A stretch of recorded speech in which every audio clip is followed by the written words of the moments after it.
Oray-orayan mangrupikeun kaulinan anu umumna aya di Jawa Barat sareng oge di Banten, khususna di Panenggang.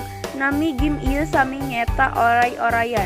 Kaulinan ieu parantos lami sanaos teu dipikaterang iraha janten salah sahiji kaulinan tradisional di Kampung Cilentung.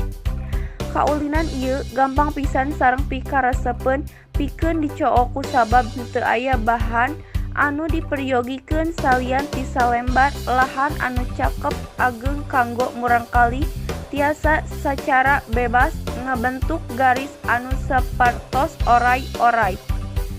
Hareup dihartikeun salaku sirah sareng tengah sareng tukang dihartikeun salaku awak sareng buntut.